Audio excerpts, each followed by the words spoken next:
Hello दोस्तों। 10 फरवरी 2022 finally वो दिन आ गया जिस दिन मुझे मेरा प्रीफिक्स मिल गया।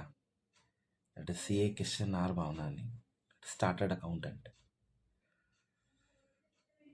बहुत बड़ी जर्नी थी, 8 सालों की। वीडियो बनाने के पीछे का रीज़न एक ही है। Just want to tell you all, अगर मैं कर सकता हूँ तो कोई भी कर सकता है। कुछ मिनट्स में आगे बताऊंगा कि मैं क्यों बोल रहा हूँ कि अगर मैं कर सकता हूँ तो कोई भी कर सकता है। 2014 में ये जर्नी स्टार्ट हुई थी। CPT रजिस्ट्रेशन से स्टार्ट हुई थी। मुझे आज भी याद है, CPT रजिस्ट्रेशन के लिए हम 3 लोग साथ में गए थे। पहले ऑफलाइन होता था, नियरेस्ट ब्रांच विजिट करनी पड़ती थी। हम 3 दोस्त साथ में गए थे। एक फर्स्ट रैंकर था 12th का, एक सेकेंड रैंकर और एक मैं था जिसका परसेंटेज 72 था 12th में। उन दोनों की CA तो कंप्लीट हो चुकी काफ़ी टाइम पहले ही। हम बात करते हैं मेरी। मैं कभी पढ़ाई वाला इंसान था ही नहीं। पढ़ाई वाला इंसान नहीं था मतलब मैं इतना अच्छा एक्सीलेंट ब्रिलियंट स्टूडेंट नहीं था। I was average student. मुझे पढ़ाई कभी इतनी दिमाग में बैठती ही नहीं थी। उसके बाद भी मैंने CA चूज़ किया था। चलो चूज़ कर तो लिया था, पर शुरुआत में पता ही नहीं था कि मैं इसे ख़त्म कर पाऊंगा या नहीं कर पाऊंगा। लकीली CPT क्लियर हो गया मैं 100 मार्क्स के। 100 मार्क्स पे पास होता है, 100 मार्क्स पे मैं CPT क्लियर हो गया। लकीली हो गया था CPT।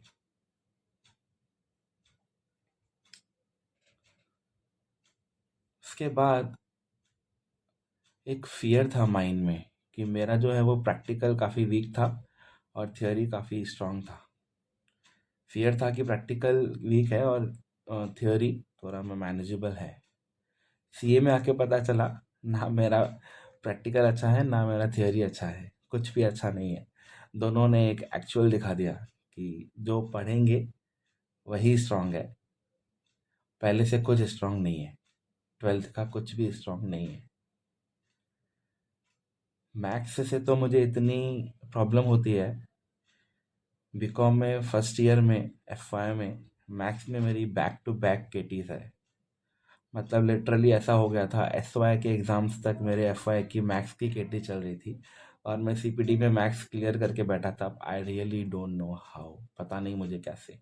बस CPT में मेरा मैथ्स क्लियर हुआ था और उसी मैथ्स में FY में मेरी केटी भी केटी लगती जा रही थी और वो केटी आ गई थी SY तक, SY के एग्ज़ाम्स तक। न जाने वो भी मैंने कैसे क्लियर कर ली। उसके बाद 2014 से मैंने CA के एग्ज़ाम्स देने चालू किए थे। IPCC हर 6 महीने मैंने एग्ज़ाम दिए हैं। हर 6 महीने में मैंने एग्ज़ाम दिए हैं। मैं 15 में IPCC का ग्रुप 1 क्लियर हुआ। ग्रुप 2 में काफ़ी टाइम लग गया IPCC का क्लियर करने में। हर 6 महीने में एग्ज़ाम दिए हैं।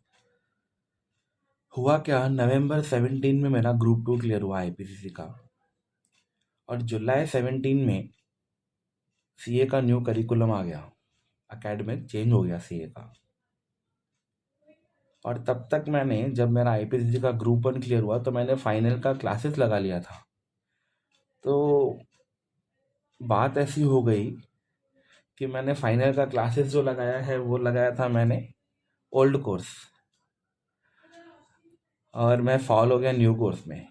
क्योंकि नवंबर 17 मेरा IPCC ग्रुप 2 क्लियर हुआ और जुलाई 17 में न्यू कोर्स आ गया और क्लासेस चल रही थी ओल्ड की। समझ ही नहीं आ रहा था क्या करूं। मेरे काफ़ी फ्रेंड्स के साथ ऐसा हुआ। थोड़ा ब्लेंडर हो गया था वो टाइम पे कि क्लासेस कि मैं ओल्ड सिलेबस के ले रहा हूँ। और ओल्ड और न्यू ऐसा नहीं है कि पूरा अलग है, एग्री, बट 3-4 सब्जेक्ट वो टोटली अलग है। फाइनेंशियल रिपोर्टिंग, इंटरनेशनल टैक्सेशन या जो भी हमारा इलेक्टिव सब्जेक्ट है वो, कॉस्टिंग काफ़ी अलग है। 3-4 सब्जेक्ट्स काफ़ी अलग है। क्लासेस ओल्ड था, एग्ज़ाम्स न्यू में देने थे। नवंबर 17 में IPCC क्लियर हुआ और मई 18 में मेरा फाइनल का अटेम्प्ट था। तो एक भी अटेम्प्ट स्किप किए बिना मैंने अपना ट्रेनिंग जो होता है GMCS एंड ऑल सब कंप्लीट किया और फाइनल देने के लिए मैं बैठ गया। Under new course. उसके बाद जब मेरा जो बहुत बड़ा प्रैक्टिकल वीक का फियर था ना दोस्तों, मेरे कभी भी बीके में 12th में या मैथ्स में अच्छे मार्क्स आए ही नहीं।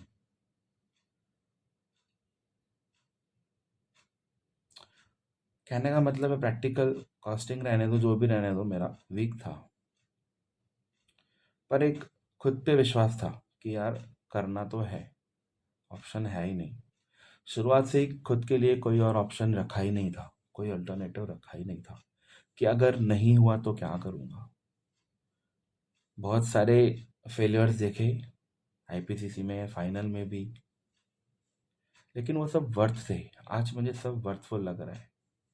इवन अभी तक मैंने क्वालिफाई, अभी लास्ट वीक ही रिजल्ट आया है। एक सिंगल रुपी भी अर्न नहीं किया है डिग्री से अभी तक। बट अभी ही ऐसा लग रहा है कि इतने सालों की मेहनत, 14 to 2021, 8 सालों की मेहनत सफल हुई। क्योंकि जो मेरे वीक पॉइंट्स थे, मुझे मेरा फियर था मेरा प्रैक्टिकल वीक है, थ्योरी स्ट्रांग है, ऑडिट में मार्क्स आते नहीं थे, आईपीसीसी में फाइनल में नहीं आ रहे अच्छे, तो वो तो गया दिमाग से कि कुछ भी स्ट्रांग नहीं है, कुछ भी वीक नहीं है, जो जितना पढ़ूंगा उतने ही मार्क्स आएंगे। ये फंडा क्लियर हुआ। और प्रैक्टिकल वीक था, उसका सॉल्यूशन मिल गया। कॉस्टिंग में पास हुआ, कॉस्टिंग आईपीसीसी में कॉस्टिंग में 61 मार्क्स से पास हुआ। बहुत ज़्यादा पढ़ाई की थी कॉस्टिंग की, बहुत ज़्यादा हार्डवर्क किया था प्रैक्टिकल सब्जेक्ट्स में। बिकॉज अगर क्लियर करना है तो ऐसा है, आईपीसीसी या फाइनल जो भी क्लियर करना है, एटलीस्ट 3 या 4 सब्जेक्ट स्ट्रांग होने ही चाहिए, अदरवाइज एग्रीगेट का प्रॉब्लम होता है। सो जब कॉस्टिंग में आईपीसीसी में खुद के 61 मार्क्स देखे, तो कॉन्फिडेंस बहुत ज़्यादा बूस्ट हो गया कि यार मैं तो इन सब से डरता था, मैं तो फॉर्मूला से डरता था, मैं तो फिगर्स से डरता था कि कहाँ कौन सी क्या फिगर रिलेट होगी, क्या फिगर पोस्ट होगी, इन सब से डर होता था। वो कॉस्टिंग में 61 मार्क्स देके मेरा फियर निकल गया। फिर फाइनल में एसएफएम आ गया, एफआर इंडियस बेस आ गया पूरा। पढ़ा था क्लासेस पे, अकाउंटिंग स्टैंडर्ड बेस पढ़ा था। न्यू कोर्स में आ गया तो इंडियस बेस आ गया। फाइनल में एसएफएम आ गया, कॉस्टिंग आ गया। लेकिन दिमाग में एक चीज़ थी कि यार मैं कर सकता हूँ, ऐसा नहीं है कि मैं नहीं कर सकता हूँ। बिकॉज नहीं कर पाता तो मैं आईपीसीसी का कॉस्टिंग भी नहीं कर पाता, वो कर लिया तो ये भी कर सकता हूँ। जब आईपीसीसी में आईटी पर लिया, आईटी पास हो गया, तो ये सब फिर भी उल्टा समझता तो है कम से कम। आईटी तो समझता ही नहीं था, समझाना पड़ता था खुद को। ये सब एक्चुअली कंसेप्चुअली समझता तो है। अगेन वही रिपीट हुआ। फाइनल में 1-2 अटेम्प्ट लगे, ग्रुप 2 क्लियर करने में, ग्रुप 1 क्लियर करने में 2-3 अटेम्प्ट लगे। बस एक अंदर विश्वास था यार। सिलेबस चेंज हो गया, ओल्ड से न्यू में आ गया, आईपीसीसी में इतना टाइम लगा।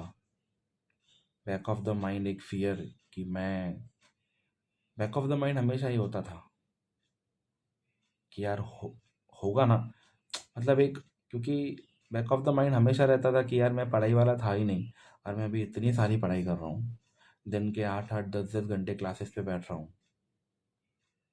तब स्टडी लीव मिलता है, 8-8 10-10 12-12 घंटे पढ़ाई करने बैठता हूँ, तो होगा तो सही ना। अपनी लाइफ इतनी इन्वेस्ट कर ली है, फाइनल एग्जाम्स अपियर करने से पहले लाइफ के 4-5-6 साल दे दिए हैं, कहीं ये वेस्ट ना हो जाए।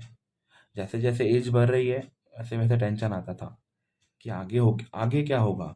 सी जब तक अपन 21 22 23 के हैं ना, तब तक हो जाता है कि ठीक है यार।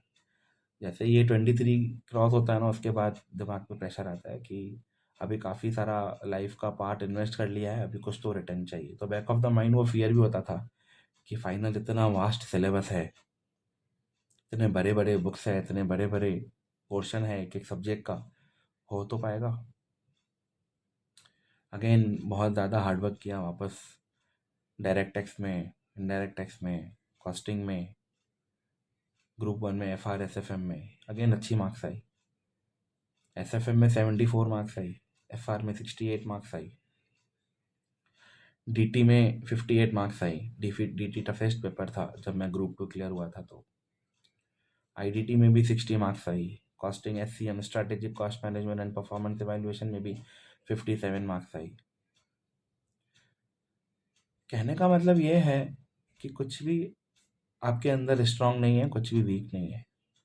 कि ठीक है, अगर आपके अंदर बिलीफ है, आपका प्रैक्टिकल में ग्रिप ज़्यादा है, होता है लोगों का प्रैक्टिकल में, थियोरी में ग्रिप ज़्यादा होता है, बट सीए फाइनल का सिलेबस ऐसा है ना, कुछ भी कितना भी स्ट्रांग रहने दो, अगर प्रॉपर उसको अटेंशन प्रॉपर टाइम नहीं दिया ना, तो वो आपको छोड़ेगा नहीं फिर। तो एफ वाई में मैथ्स में इतनी सारी केटीज होने के बाद, सिलेबस चेंज होने के बाद, न्यू ओल्ड का क्लासेस लिया था, न्यू में फॉल हो गया, उसके बाद अगर मैं कर सकता हूँ, मुझे डिग्री मिल सकती है सीए की, इतनी प्रीशियस डिग्री मिल सकती है, तो किसी के लिए भी ये इम्पॉसिबल तो बिल्कुल नहीं है, अचीवेबल है, अचीवेबल है।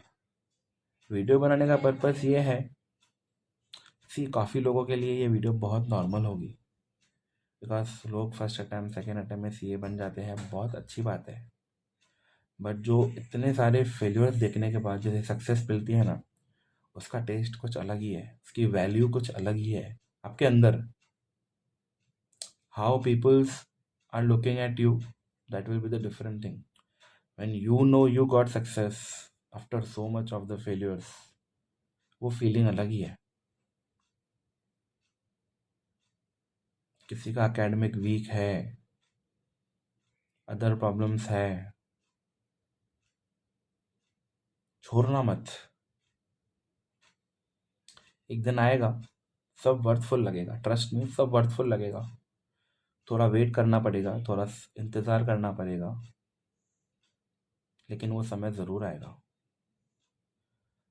हर हर 6 महीने आईपीसीसी से लेके फाइनल क्लियर करने तक, हर 6 महीने मैंने एग्ज़ाम्स पे एग्ज़ाम्स दिए हैं, एग्ज़ाम्स पे एग्ज़ाम्स दिए हैं। सिर्फ एक कोरोना की वजह से अटैम्प्ट ऑफिशियली स्किप हुआ, वो अटैम्प्ट मैंने भी नहीं दिया, मैं कैसे दूँ अटैम्प्ट डे स्किप हुआ तो। बाकी हर अटैम्प्ट मैंने अपीयर किया है। अभी मुझे क्वालिफाई करने के बाद इतना रिलैक्स्ड फील हो रहा है ना कि यार बस, अब नेक्स्ट कमिंग मई में मेरा एग्ज़ाम तो नहीं है। इतना रिलैक्स्ड फील हो रहा है ना, I can't tell you in words. मैं एग्ज़ाम से निकल आया बाहर, 8 साल से कंटिन्यूसली एग्ज़ाम दे रहा था मैं, उन उससे निकल आया बाहर। मुझे मेरा जो एम था वो अचीव हो गया। सक्सेस की बात करूं, फेल्यूर्स बहुत डिफ़िकल्ट है, सबको पता है। थोड़ा साइकोलॉजिकल वीडियो बन जाएगा अगर सक्सेस के बारे में ज़्यादा बात करूंगा तो। बहुत अच्छा है, जब क्लियर हो जाओगे सब कुछ वर्थ लगेगा, everything will be paid of. छोड़ना मत, छोड़ना मत, छोड़ना मत। आप वीक नहीं हो। एकेडमिक वीक्स सिर्फ बोलने के लिए है, जितना जो समझेंगे, जितना जो पढ़ेंगे, उतना ही मार्क्स आएगा। पर्सनल एक्सपीरियंस है। Thank you very much. बहुत ज़्यादा अच्छा लग रहा है क्वालिफाई करने के बाद। इसके लिए बार बार बोल रहा हूँ, कोई भी छोड़ना मत, ड्रॉप मत करना, फाइनल में आके ड्रॉप मत करना।